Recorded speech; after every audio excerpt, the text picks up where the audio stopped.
Listo, ya estamos en este repaso. Voy a hacer el repaso general. Si tienen dudas al final, con mucho gusto. Si quieren, incluso vayan anotando y sobre eso las vamos resolviendo, ¿vale? ¿Qué temáticas vimos? Muchas. Al principio vimos sobre la teoría de la complejidad que dice que un sistema no nada más el sistema es interdependiente entre sí. Es decir, cada cosa del sistema puede afectar al sistema y eso genera un desorden, un caos. No podemos predecir exactamente todo lo que pasa en el sistema, pero sí podemos ordenarlo, ¿ok? La teoría de la complejidad y el caos nos dice que este sistema es lo suficientemente variable, por lo que las organizaciones deben de tener mecanismos de gestión, de autogestión, para poder ordenar todo ese caos. ¿Quién ordena ese caos? El administrador. ¿Cómo? Generando toda la estructura organizacional, pasos de los procedimientos, los manuales, la estructura organizacional. En la organización vemos que la teoría de la complejidad o la complejidad de la propia organización se resuelve a partir de brindar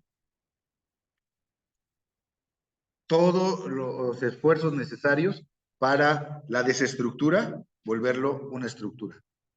La tercera ley de la entropía nos dice, todo sistema caótico tiende a ordenarse cuando el caos sobrepasa las posibilidades de este. Por ejemplo, hay un cuello de botella porque todo el mundo llega, ¿no?, a la misma avenida. ¿Qué hacen? Generan un puente, hacen una otra avenida, etc. Todo sistema se ordena cuando el caos sobrepasa. Las organizaciones es así. Cuando tenemos una situación complicada, a partir de entenderlo desde la teoría de la complejidad, empieza el reordenamiento, ¿no? Vale. Muy bien. Después hablamos qué es el pensamiento crítico, que es la capacidad de tomar decisiones de manera adecuada, congruente y consciente.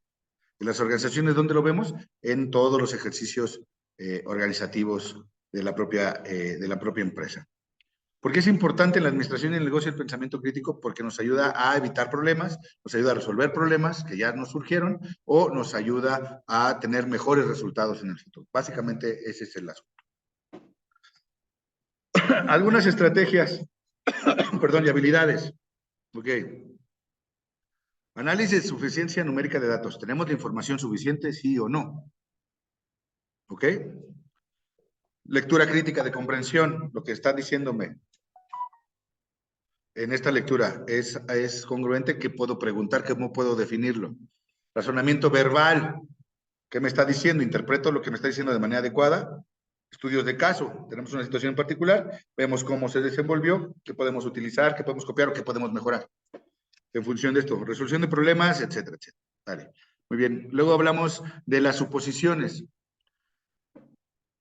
Las suposiciones es predecir algo que no necesariamente tenemos, de datos, de información verdadera. ¿Por qué? Porque el cerebro le gusta predecir lo que va a pasar. Y al cerebro, al predecir lo que va a pasar, se genera menos estrés a sí mismo el cerebro, pero puede incurrir en errores, puede caer en errores, ¿ok? Las suposiciones no necesariamente son positivas, pueden ser costosas. ¿Por qué? Porque no parten de una base real. Hay diferentes tipos de suposiciones. Suposiciones de valor, que es lo que nosotros consideramos que está bien, y suposiciones de realidad, lo que consideramos que es verdadero, que son dos cosas bien diferentes. Las suposiciones de valor son aquello que yo considero que debería de suceder, debería de pasar, que para mí está bien. Las suposiciones de realidad es que eso pasó porque sucedió esto. ¿Sí? Y pues bueno, la estadística nos ayuda a contrarrestar esta condición de las suposiciones. Las suposiciones, vemos que la estadística, normalmente en las organizaciones, los datos nos dan información relevante. ¿Sale? O sea, los datos son lo que nos abate a las suposiciones. Por ejemplo, ahorita que está esta parte de lo de las campañas políticas, todo el mundo tiene una opinión y hace una suposición en función o de su valor o de la realidad que ve. ¿Sí? Pero ¿cuántas personas realmente traen los datos reales para decir, mira, en el gobierno pasó esto, esto, esto, esto, esto, esto, esto? Y que, bueno, nadie lo hará. ¿Por qué? Porque es más fácil argumentar a partir de suponer cosas. ¿Por qué las preguntas críticas son importantes para evitar las suposiciones? Porque las preguntas críticas nos ayudan a limitar todo lo que va a suceder a partir de las suposiciones. ¿Existe vida en la Tierra? ¿En otro planeta? Si existiera, ¿cómo sería? ¿Tendría la misma base química que nosotros? ¿Podríamos contactar a todas estas otras civilizaciones, otros estilos de vida? Las preguntas críticas nos dan la posibilidad de tomar mejores decisiones. ¿Okay? Eso en teoría fue el parcial pasado y ahora sí, hablemos de este parcial. Marcos de referencia o esquemas conceptuales referenciales operativos, ECROS. ¿Qué son los marcos de referencia? Es desde dónde actuamos. Estos son aprendidos. Estos vienen con nuestra historia y desde estos marcos de referencia, yo lo que hago es tomar decisiones, actuar, suponer, juzgar, etc. Los marcos de referencia son estos patrones en nuestro cerebro de información que guían el comportamiento, la conducta. ¿Por qué son importantes? Los marcos de referencia son importantes porque nos permiten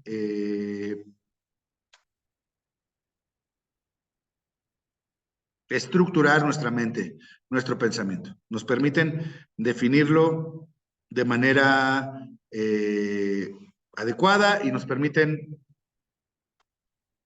generar otros parámetros de comportamiento. En los conflictos utilizamos los marcos de referencia, sí. Yo trato a las personas con la historia que he vivido, con todos estos marcos de referencia históricos, conceptuales, comportamentales, actitudinales que he aprendido. Siempre. Entonces, en un conflicto voy a resolverlos en función de cómo aprendí a resolver conflictos cuando era niño. Porque cuando somos niños construimos nuestros esquemas referenciales operativos, nuestros ECROS, nuestros marcos de referencia, que les decía, recuerden que es como estos lugares en los hoteles antes donde ponían las llaves, ¿no? Que eran como cuadrados y les ponían ahí las llaves, ¿sí?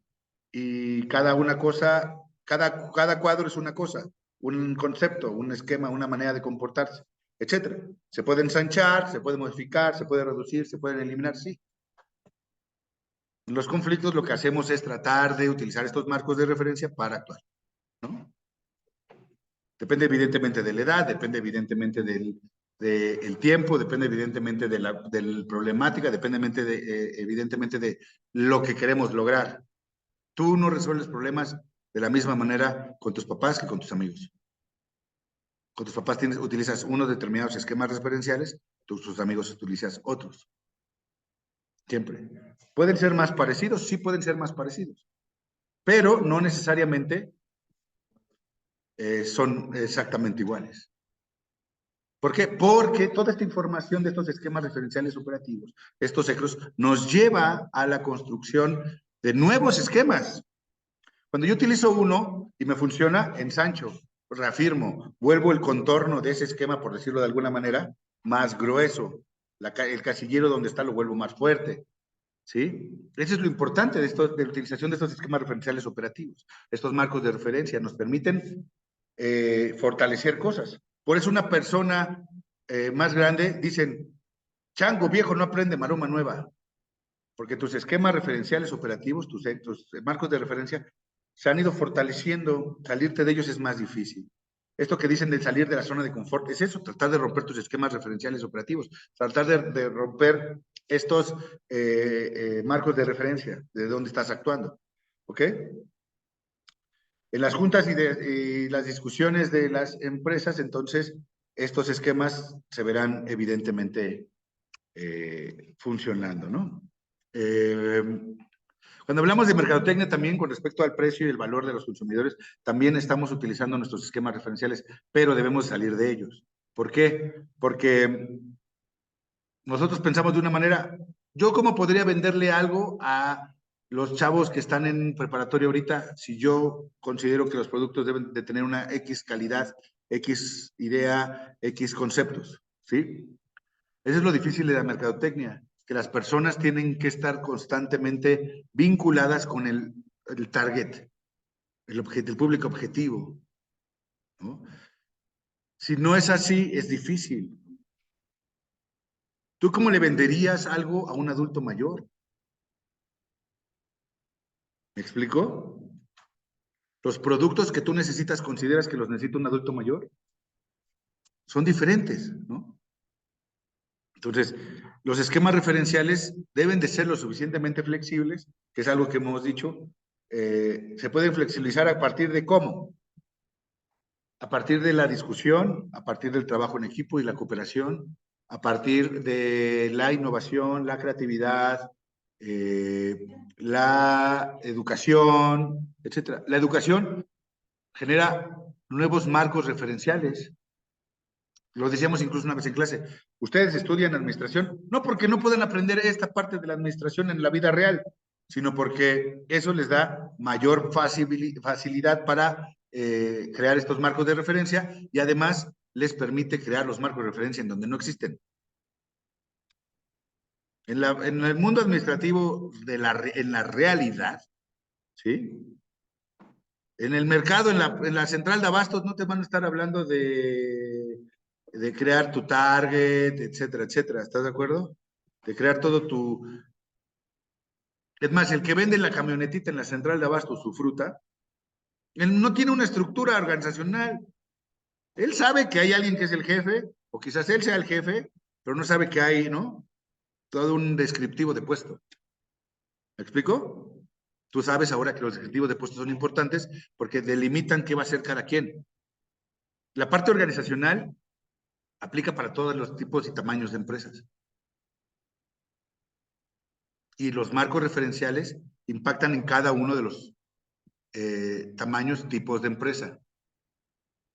¿En qué afectan? En la manera en la que se concibe la empresa, en la manera en la que la empresa ejecuta su plan de acción y en la manera en la que se desarrollan los puestos. Por ejemplo, los marcos referenciales, vamos a poner el ejemplo de aquí campus, que tienen las personas que están en la dirección, ¿sí? Son unos que pueden ser, quizás los mismos pueden compartirse con los profesores, con el personal operativo, de seguridad, etcétera. Pero no necesariamente significa que sean tan flexibles, tan adaptables. Pueden serlo, ¿vale? Yo considero que el siglo XXI tiene está fundamentado en marcos de referencia muy congruentes con la realidad actual, pero no necesariamente tienen que ser tan flexibles como de, pues sí, hay que pasar a todos los estudiantes, ¿no? Si hay alguien que reprueba, reprueba. ¿Me explico? ¿Qué es eso? Y volviendo a esta condición del precio y el precio del valor, nosotros debemos de entender que el precio y el valor de los consumidores obedece precisamente a esta condición de qué se percibe desde mi marco de referencia. Muy bien. Luego hablamos sobre el pensamiento causal. A produce B, ¿sí? Hay diferentes tipos de pensamiento causal, pero básicamente el pensamiento causal es una cosa que desemboca en otra. Y todas las que involucran el razonamiento en función de eso. ¿Por qué es importante el pensamiento causal? Porque construye el pensamiento crítico. Si esto es por esto, ¿qué pudo haber pasado en medio? ¿Cómo puedo alterarlo? ¿Cómo puedo transformarlo? ¿Cómo puedo mejorarlo? Debemos entender que no todo, bueno, evidentemente todo tiene una causa, pero no todo el pensamiento causal es correcto, ¿no? Pongamos el ejemplo de Tales de Mileto, la religiosidad. ¿Por qué la filosofía brinca hacia el pensamiento, rompe el mito y se va hacia el logos, hacia la búsqueda del conocimiento? Porque precisamente es, si todo, decía Tales de Mileto, si todas las religiones que me cuentan que existen, ¿cuál será la buena? Pues quizás ninguna es la buena. Ah, me pasó esto porque Dios me castigó. ¿Por qué Dios habría de castigarte? ¿Por qué Dios habría de fijarse en ti, habiendo tantas personas en el mundo, 8,000 millones de personas? ¿Por qué Dios habría, más si hubiera más seres vivos en el planeta o en el universo, seres inteligentes, ¿por qué tendrías que fijarse solamente en ti? ¿No? No sé cuántas millones de seres inteligentes en el planeta puede haber, pero ¿por qué tú, no? Sí, entonces, pues es una perspectiva del pensamiento causal. El pensamiento causal nos puede llevar a conclusiones equivocadas, pero también nos puede llevar a buscar desde las preguntas críticas, desde el planteamiento del pensamiento crítico, cosas más profundas. ¿Sale? Luego hablamos sobre inducción y deducción. Es algo que ustedes ya saben desde metodología de investigación en la preparatoria y cosas así. Pensamiento inductivo es de algo en particular, generalizar. La ciencia se construyó en un primer momento así. Ah, descubrí este caso, vamos a ver si es aplicable a todos los demás, ¿no? Y el deductivo es al revés. De generalidades, tratar de llevarlo a, pensar, a cosas en específico. Deductivo. Es decir, deducir es todas las personas, todos los estudiantes del siglo XXI, ¿no? Son muy inteligentes. A ver, veamos el caso de Firo. ¿Okay? Desde esta generalidad analizo cosas en particular. Al revés sería, ¿no? Firo es muy inteligente. A ver, veamos las cualidades. Ok, ¿podemos generalizarlas a todos los estudiantes del siglo? Sí. ¿Me explico? Eso sería inductivo. ¿Vale? Inducir, de abajo hacia arriba. Deducir, de arriba hacia abajo.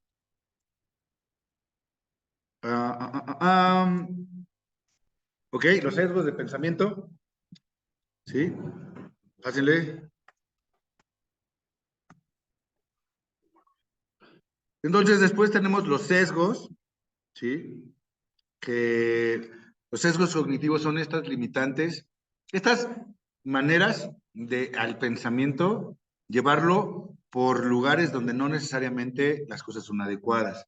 Pueden ser sesgos para interactuar conmigo mismo, que son como las diferentes categorías, son un montonal, casi 51, 54 sesgos cognitivos los que existen, por lo menos los que se han estudiado en la sociedad occidental, porque también es algo importante. Los sesgos cognitivos que nosotros como sociedad occidental tenemos no son aplicables a todas las sociedades.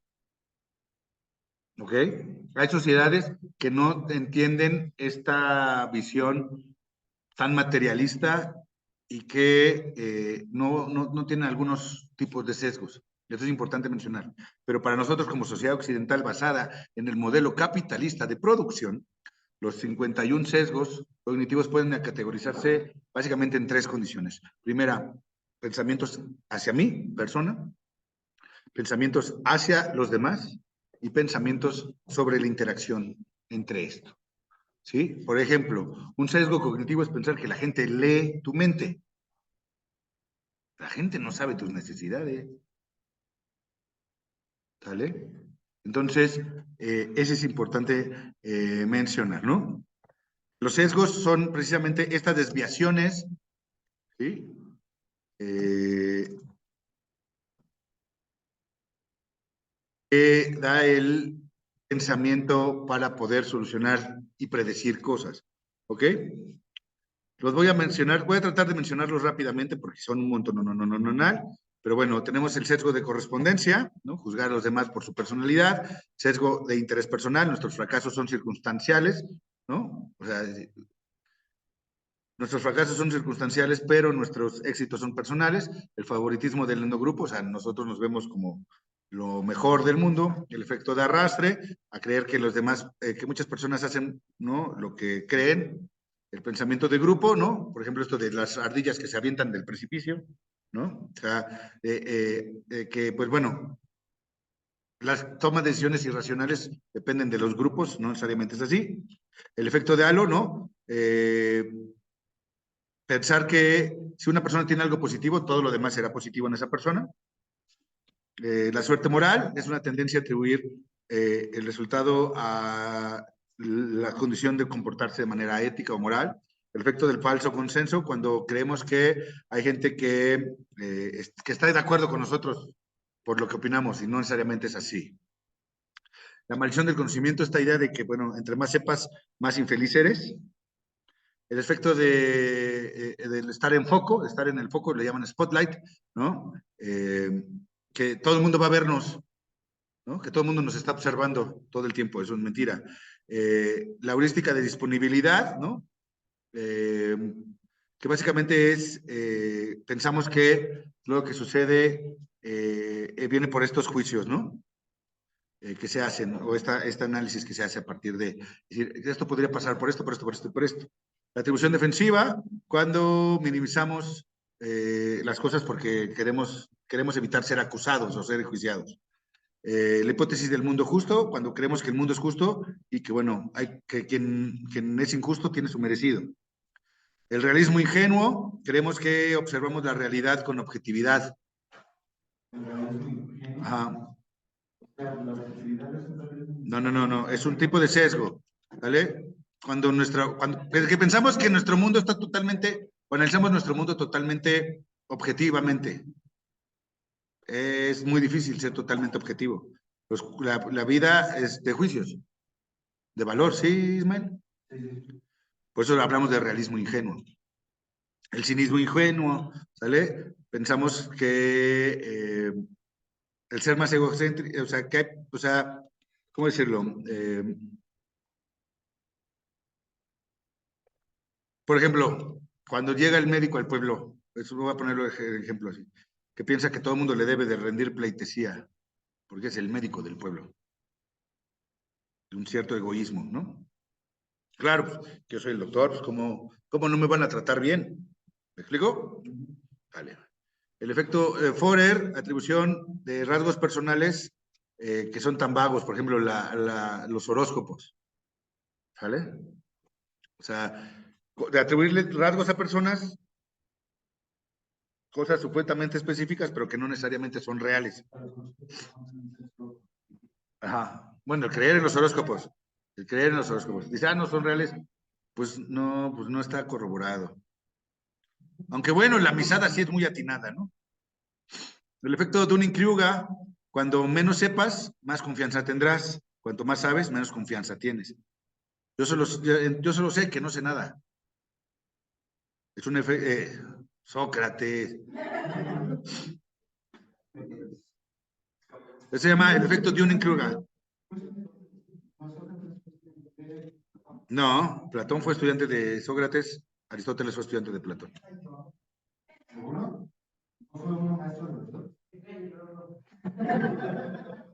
Aristóteles, bueno, después de este corte comercial sobre la discusión sobre Aristóteles, estábamos en el efecto de Dunning-Kruger, pasamos al efecto de anclaje, que es la tendencia a comprar, a que la primera impresión te ayuda a tomar decisiones. 99.99, está bien barato. ¿Vale? El sesgo de la automatización, pensamos a confiar demasiado en que los aparatos y los dispositivos tecnológicos pueden hacer las cosas de manera adecuada. No necesariamente. Es decir, si un dato tú lo metiste mal en un Excel, adiós, ¿no? Y pensamos, es que ¿por qué está mal? No lo entiendo. El efecto Google, eso es uno nuevo, tendemos a olvidar información que es fácilmente buscable en estas páginas, en los buscadores, ¿no? O por ejemplo, ¿dónde nació Benito Juárez? Sí, pero ¿en qué pueblo? San Pablo, Guelatao, Oaxaca, que está a 16 millas de Oaxaca. San Pablo, Guelatao. ¿Sí me explico? Entonces, eso ahora le llamamos el efecto Google. Tenemos la reactancia. Hacemos lo contrario de lo que se nos dice, sobre todo si percibimos amenazas a las libertades personales. ¿Ok? El sesgo de confirmación, tendencia a encontrar información que confirme nuestras percepciones u opiniones. Es que sí, yo acabo de ver una estrella, yo creo que era un ovni. Los ovnis no existían hasta después de 1940 y algo. Es la neta. Pero los teóricos de los antiguos astronautas dicen lo contrario. Pues sí, que existían siempre, pero no hay una, o sea, no hay información sobre ovnis hasta cuando empieza lo de Roswell y de ahí todo el mundo empieza a ver ovnis, misteriosamente. Efecto de retroceso, desmentir las pruebas a veces tiene el efecto injustificado de confirmar nuestras creencias, como esto de que creen ahora que la Tierra es plana, ¿no? O sea, hay tanta información. Los griegos sabían que la Tierra era redonda. El efecto de tercera persona, pensamos que los demás están más afectados por el consumo por ejemplo, los medios de comunicación que nosotros. Sí, es que eso a mí no me pasa, pero también te pasa 5 horas en TikTok, ¿no? Todos los días. El sesgo de creencia, cuando juzgamos que un argumento es lo suficientemente fuerte porque la conclusión es lo suficientemente plausible, es decir, lo suficientemente fortalecida, y no necesariamente es así. O sea, el argumento puede ser muy falaz, ¿no? Muy falso. Tenemos la cascada de la disponibilidad. Pensamos que las creencias colectivas ganan más fuerza. La retrospección idílica, ¿no? Nos empeñamos a ver con buenos ojos al pasado, ¿no? Y al presente en negatividad, ¿no? Eso es un efecto a nivel psicológico que también se le llama, se me fue. Pero bueno, pensamos que el pasado fue mejor que el futuro y el presente siempre está mal, ¿no? Eso se llama retrospección idílica. ¿Cómo? Retrospección idílica. Idílica. El sesgo de status quo, la tendencia a valorar o apreciar en mayor medida las cosas que permanecen estables. La falacia del costo hundido, ¿sí? Invertimos más en cosas que nos han costado poco que aquellas que puedan ser mucho mejores, ¿no? La falacia del apostador, cuando se cree que hay las posibilidades se ven afectadas por cosas del pasado. Y es que, pues me iba a ir mal, porque, pues bueno, una vez rompió un espejo. Una vez rompió un espejo, ¿no? ¿Sale? El sesgo de riesgo cero, preferimos reducir a los riesgos antes que buscar una alternativa más segura. No, no va a pasar nada. El efecto del marco, la prevención de la persona tiene el problema de decisiones, dependen de cómo se presente el problema, ¿sí? Ajá. Si el problema parece ser más pequeño, preferimos tomar ese tipo de decisiones. Los estereotipos, que evidentemente es una creencia generalizada sobre cómo una persona actúa. La homogeneidad del exogrupal, pensamos que todos los demás son iguales, y cuando no es cierto, los que están por fuera de nosotros.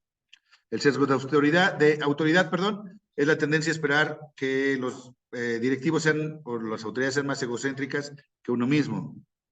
El efecto placebo, pensamos que un tratamiento funcionará, ¿no? Pues, por los cambios fisiológicos. Hay estudios de esto, a quienes se les dan placebos y que se curan. No, es que la idea es que no sepan que es un placebo. No, pero aún así, aunque sepan que es un placebo. Sí, claro. El sesgo del superviviente, tendemos a centrarnos en las cosas que sobrevivieron un proceso y pasamos por alto aquellas que fallamos. Hay uno que se llama taquisiquía. Percibir que el tiempo cambia en función del trauma o del esfuerzo físico, así como de, híjole, es que estoy tan cansado que el tiempo pasa volando. ¿Ok? La ley de Parkinson, de la trivialidad, no nada más es un trastorno de Parkinson, el síndrome de Parkinson, ¿no?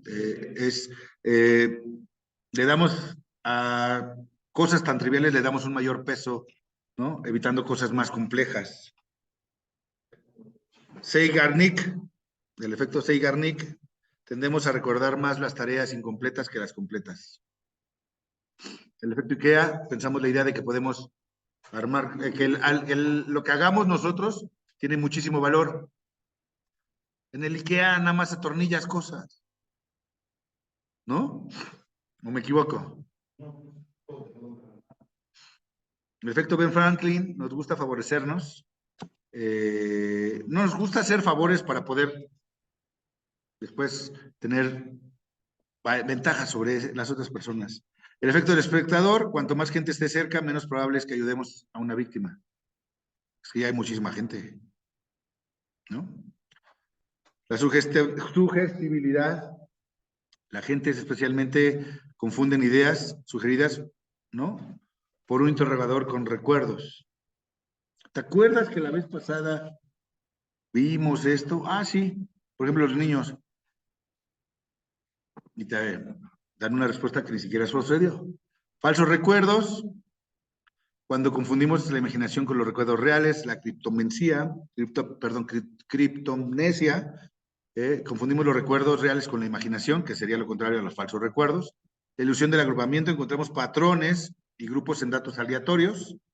El sesgo pesimista, ver el vaso medio vacío. El sesgo optimista, ver el vaso medio lleno. Y el punto ciego, no creemos que tengamos prejuicios y los vemos en los demás. ¿Ok? Eso con respecto a los sesgos. Traté de ser rápido en esto. Luego, hablamos sobre la creatividad. La creatividad es el proceso de pensar de manera no lineal, de pensar de manera alternativa. Tiene una serie de características que estuvimos revisando, ¿no? La flexibilidad, la innovación, la toma de decisiones, la ruptura de marcos referenciales, etcétera. ¿Sí? ¿Cómo podemos crear estos pensamientos creativos? Bueno, a partir de agarrar algo, por ejemplo, que tiene una función en particular y utilizarla para hacer otra cosa, ¿no? Estas personas que de repente, en lugar, o estas, sí, que en lugar de utilizar para lo que es, no sé, una liga, lo utilizan para pintar, por ejemplo, ¿sale? Y eso genera una serie de patrones creativos, etcétera. El primer punto de la creatividad es estar en la zona, lo que decíamos, estar en el flow, ¿no? Es decir, lo llamaban, ¿no? Firo lo decía en la clase pasada, estar en el flow, pero el estar en la zona es como llegar al punto en donde yo pueda pensar de manera alternativa. Para eso decíamos que necesitamos estar relajados, porque hay una condición de ondas, ¿sí? Las ondas gamma es donde se da la creatividad. Como por ejemplo,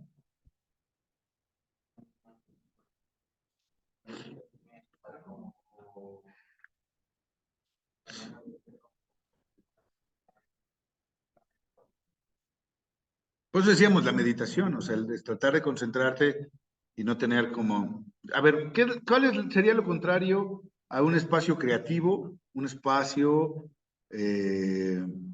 ansioso? Cuando tu mente está tan ocupada en otras cosas, no puedes ser creativo. Cuando tu mente se alinea, se libera, etcétera, puedes ponerte a hacer cosas. Por ejemplo, quieres crear una canción y pues a tocar la guitarra, tocar la guitarra, tocar la guitarra, hasta que la canción sale, ¿no?